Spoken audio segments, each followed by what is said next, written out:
Good day, everybody. Welcome to episode 8 of Sphere of Marketing. We're going to be talking a bit about branding today and what it looks like to build a brand and what branding really is.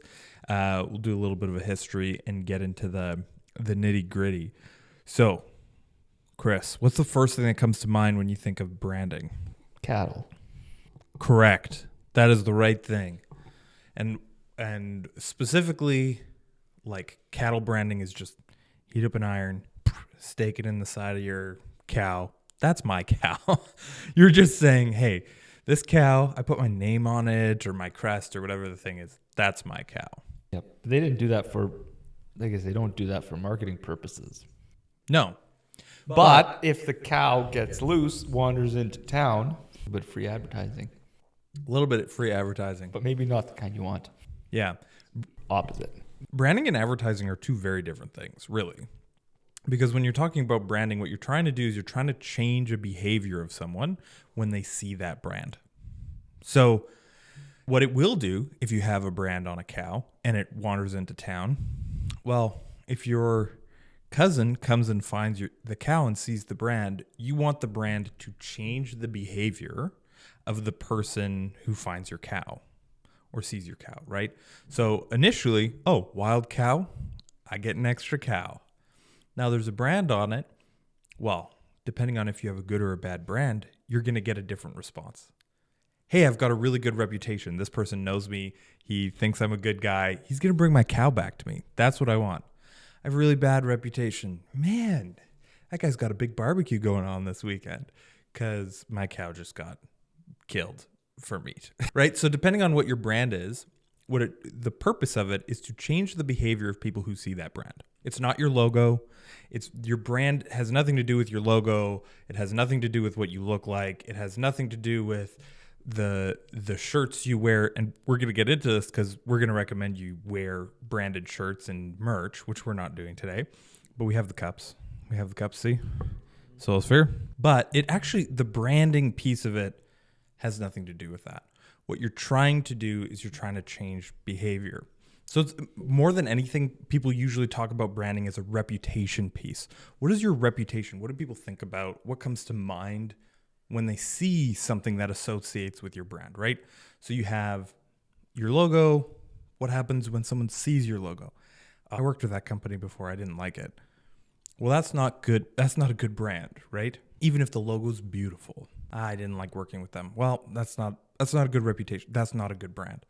You see it and you say, oh, I'll pay for that. I'll pay a little extra. I have really good experience with them. You go and you buy a branded shirt, a Nike shirt. Oh, really good experience with them. I'll pay more money for that. Right now you're wearing an absolutely ridiculously marked up Jets hat. You buy it because you like the brand. You like the team. You're connected. It gives you a different feeling, right? So I got it Winners, so it wasn't very much. It has the old logo. So it isn't so much the team as the nostalgia factor, which is also the team. Yeah. That's the brand though. Yeah. Not even the same team. It's a different team, but it's the same name. Yeah. Yeah. But the branding ties it all together. Yeah, and why do you have that hat over just a blank hat? Because you're interested in the brand. You're connected to the brand. It has a reputation that you want to be associated with.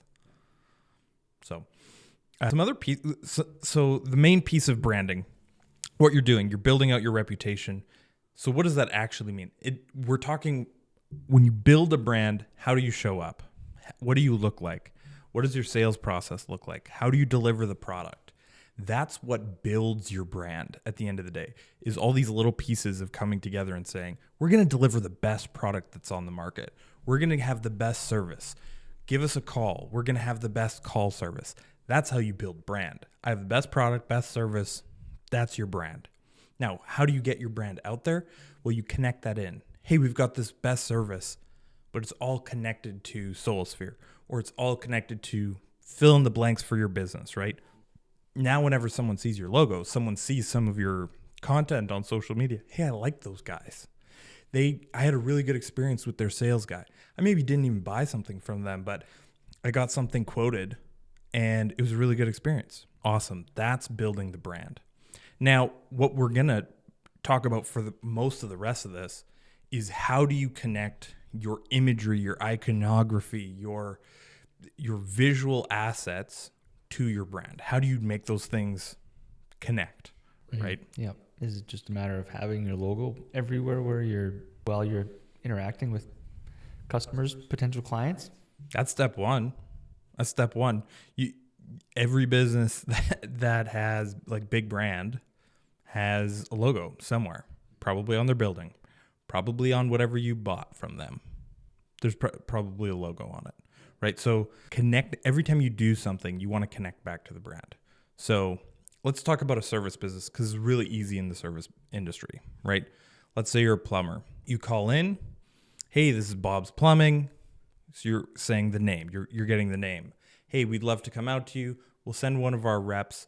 They'll come in the XYZ truck. So it might be the truck with the big pipe range on the side or whatever. So you're connecting the branding pieces, the icons, with the customer service right from the beginning. Hey, inbound lead, let's connect people in. What's the name of the company? What's the thing that's gonna get me to recognize them? The second step is how do your guys show up? They show up hopefully with a smile on their face, happy to serve people, but also covered in your branding, right? The shirt's right, the hat's right, the everything's right. You got the branding. So you show up and people are like, oh, these are the guys I talked to on the phone. Those guys were really nice. These guys are associated with the same brand. They're probably also really nice. You be nice when you show up. You provide a great service. And now they're connecting, hey, Bob's Plumbing. I saw Bob's Plumbing 6 different times, and I'm connecting that with this really great service I had. The bill comes in. The bill's branded. The guy who calls you and says, hey, we'd really love to clear this up. Do you want to pay credit card and all that? That person's really nice. All of a sudden, you have this whole cycle of from start to finish on the service thing. They're connecting the brand to amazing service and amazing product, really. So what you can do is you can say each step along the way, how are we connecting the brand to what we're actually doing, to what we're delivering, right? Something that people don't think about a lot is like email footers. Hey, I just sent you an email with a quote. Did you have a signature on that email? I hope you had a signature on that email because your logo will connect into what you do. Your website will be on there, maybe a tagline, something like that, where you can bring your branding into every communication you have. That's what a signature is really for. From a business perspective, it's not about these parts of, hey, send your logo out, connect with people, have your logo match like the vibe of your brand or whatever. All that stuff is really important. But at the end of the day, it's actually the communication that's building the brand. And you just want to connect that in with the logo. You're saying this logo represents really good service. This image represents really good service or product. Why is it important that your colors match your everything? That's a good question. So different brands have different appeals, and in different cultures, colors mean different things. The standard answer that a lot of people give is the McDonald's answer. Red makes people hungry, and yellow is a speed color. So fast and food, right? It's fast food. Now, does red actually make people hungry? I think there's some studies that say yes, that's the case. And I think studies have been done in other cultures where sometimes it's the case. If you're in a Western culture, almost for sure it is. And in other cultures, sometimes it's not, right? There's a big move towards like black and white logos and icons and stuff like that. It does remove some of that connectability, right? So Facebook, we still have that blue Facebook. Blue used to be a sign of trust, and it used to be a sign of like stability. Now it is it's kind of lost a little bit of that because a lot of brands have used it for that. Green generally is like for growth or rejuvenation. It's usually friendly. It's usually customer service based, right? So money, it's less common in money. Okay. Most banks are going for blues. And the reason, well, it's mostly blues. There are some green out there, but the blue really connects into like stability. Like how do we keep a brand looking like it's safe, right? Green is usually like innovation and new things. And so you'll find there are some of these newer banks coming up that are tech banks, right? Neobanks, and they will use the green color because they are innovating and they are bringing new things along and they're trying to set the future of what banking looks like. But really the blue piece comes in and you say, okay, blue is more stable. So your color isn't the biggest thing, but it does impact how people perceive your brand. The other thing that you want to be thinking about is I'm going to call it vibe, but what's the vibe or weight? The real term is the weight of your logo. How thick are the letters? How thick are the lines? Are they thin? Are they elegant? Are they thick? Are they bold, right? If you talk to a construction company, every single one wants a thick, bold letter. Why? It's like, it's really synonymous with strong and like hardworking and like we can put something sturdy together. Whereas if you talk to if you look at any of these brands that are doing like high-end clothing or they're doing high-end like management stuff, those people are going for elegant fonts. I want thinner letters. I want thin typefaces. I want something that's sleek, right? So that's almost a bigger indicator. What does your font look like? What does your line width look like? That's going to make a bigger difference on what is the appeal of that logo and how does it actually connect in with the brand. Yeah. And so, yeah, some of the like basic recommendations. Hey, we're doing some branding. Hey, we want to rebrand. Okay, new logo, new fonts, new letterheads. You want to get your branding onto your website. So what kind of icons are you going to use? What kind of colors do you want on your website? Because you really don't want it to just be black and white. Just black and white is fine, but it doesn't connect in with anything. You want more things people can recognize and connect in with your brand, right? Hey, if we do green, let's get all your guys green shirts, maybe black with like a green accent or the logos in green, right? So you can connect more things together. This is branded for us. There's a couple companies in our town that do a really, really good job of this, where they have everything the same. There's one company that does orange, and everybody has orange shirts, orange and black shirts. They all wear black pants. It's all branded. They all have like embroidered shirts. Their vans, their trucks, their everything are that color. Their business cards are that color. All their social media looks that. It is super branded towards colors and fonts and all that kind of stuff. And when you see them, you know who you're talking with. It's this company, right? You're very connected in with, oh, I understand this branding. It's so consistent all the way through. So you want to get the shirts. You want to get the truck decals. You want to get the website that has the right branding and the email footers. And you want to put the right sign on your building. All those things are really, really important. You want to be building that connection to the brand every single time you can. Your invoices should look a certain way. Your quotes should look a certain way. Every time someone has a connection with you as a company, they should be thinking and seeing your brand. If you have one that's mismatched, then that experience isn't necessarily linked to all the other ones. That's right. Yeah. And the experience I have with a brand is the first thing that's really important. The second thing is I might hear from somebody else about a brand, right? So the word of mouth side of branding is really big. Hey, I heard they don't always do a good job of this thing, or they don't always do a good job of that thing. That's really important to not have happen because it kind of compounds, right? So if we think about people's respect or knowledge of a brand, it kind of starts at the top and it moves down. So the very first, most important thing, I had a really good experience with these guys. Perfect. That customer knows and has a good experience with your brand. Perfect. Second thing is people who know you are going to be able to influence your opinion as well, right? So your best friend comes in and says, hey, don't work with this company. They're kind of weird. Or absolutely work with this company. They do a great job. That's going to be your second step away. Your third step away is going to be social proof things, right? So if you have reviews, if you have comments on your social media or other posts, if you have like testimonial videos, that kind of stuff, where it's a person people maybe don't know, but that they can relate with, right? Hey, this person has a similar situation to me. They're looking for a similar solution to their problem. Awesome. You can bring that person in. So you have these 3 steps where really 3 steps away you can control branding. And so the first thing that I tell everybody before you start advertising, even before you build a website, have a great product, have great service, that will go further than almost anything else. And then after that, go ahead and bring in the testimonials, bring in the social proof, build out your website. So when people get there, they understand that you're doing a really good job. You're completing projects quickly. You do everything the way that you're supposed to, and connect it all to your brand.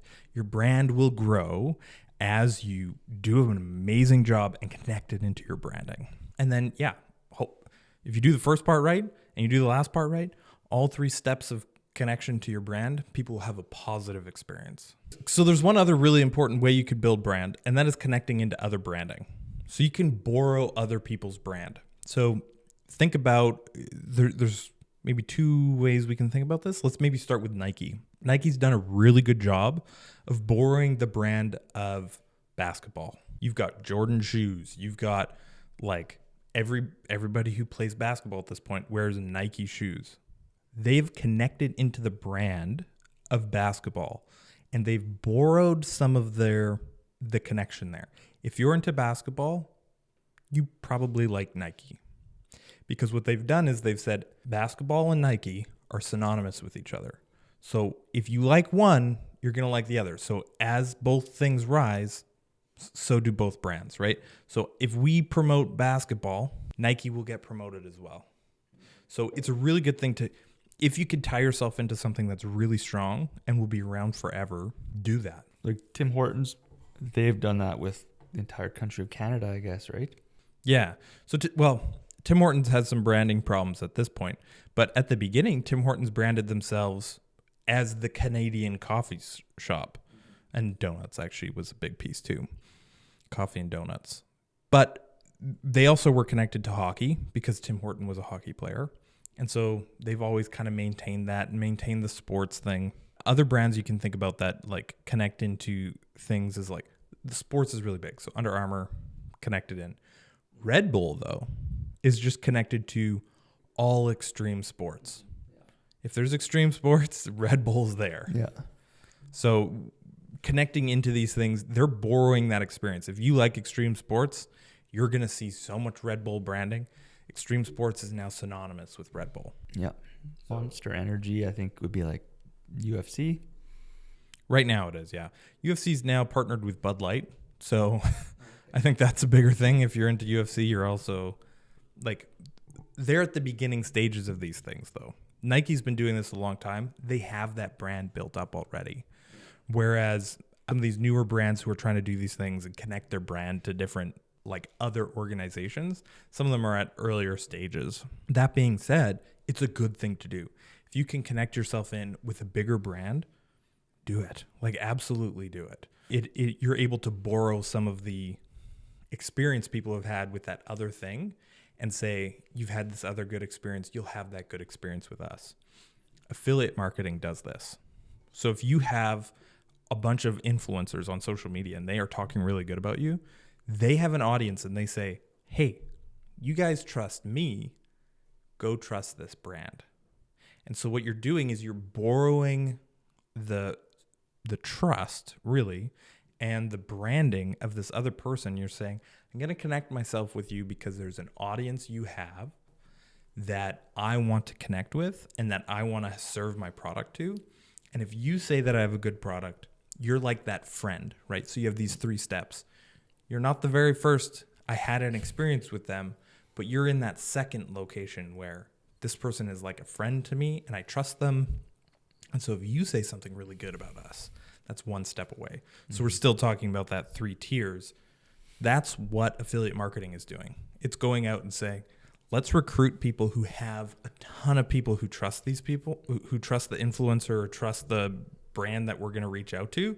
And let's talk about this. Let's get them to support our brand, talk about our service, talk about our product, and really build it up for us. And what that does is it just brings in more people. So that's a little bit about brand. That's a little bit about how we think about brand. Brand's not your logo. Brand is how people think about you. Brand is the thing people associate, right? We want to change behavior. It's not about the logo, really. It's about how does the logo change people's behavior. And so that's kind of what we have on branding. Thanks for tuning in, everybody. Appreciate it. And we'll see you on the next one.